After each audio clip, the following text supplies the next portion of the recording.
So obviously we're not able to touch on everyone, and there have been so many others in between, but I want to go now to 2016 because a lot of people feel, and you've certainly set the bar high with all these other performances we've talked about. Can I just say one thing? I just got to back up just a second.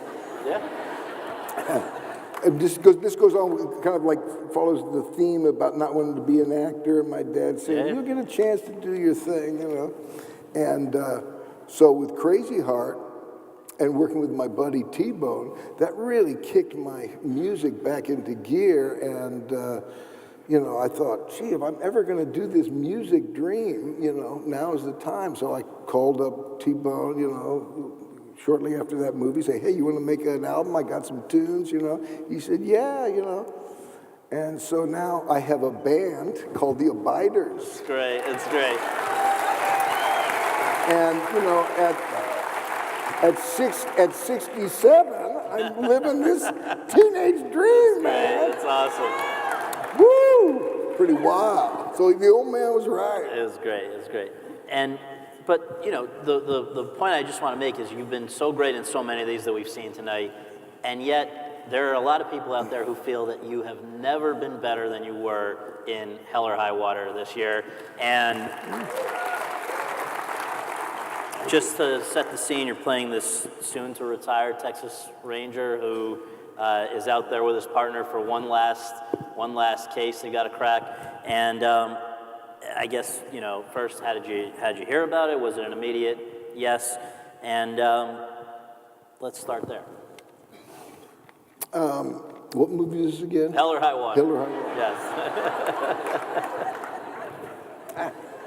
Hell or High Water. How did that work out? Well, first of all, it was called Comancheria, which referred to this large expanse of land that was ruled by the Comanches.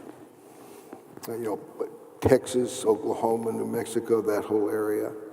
And the producers felt that title was difficult for people to say, Comancheria.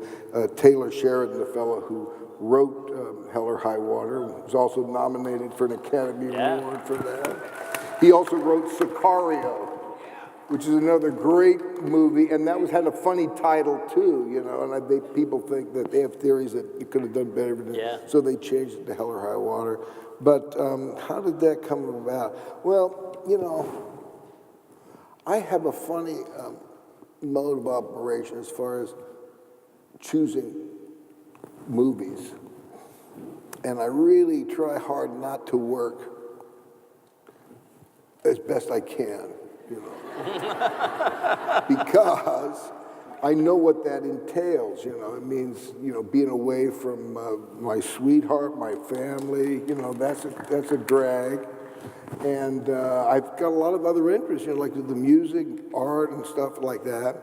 Plus, if you do this movie, you don't know this other movie that you don't even know about that you won't be able available for. So I really try hard not to engage, And my method can best be described by this dream I had. And I made a painting of this dream. And the dream is like going down a river. It's kind of about as big as this auditorium with big cliffs on the side like that. And I'm rowing down the river. My task is to get, row down this river and avoid these huge whirlpools. There's like maybe, in this space here, there might be like 3, 4 maybe here. And at the vortex of each whirlpool is a beautiful jewel. And so I'm in my rowboat, I'm going down like this, and I look at that jewel, I go, oh, that's really, that was a close one. And I look at this jewel, and I go, and it's too late, and I'm stuck, and the oars are like this. And I made a painting of that moment, and the painting, the title of it is Jeff Makes a Decision. That's kind of my promise. I try hard, but when I just get, when it becomes too cool, or I get like a spell comes over me,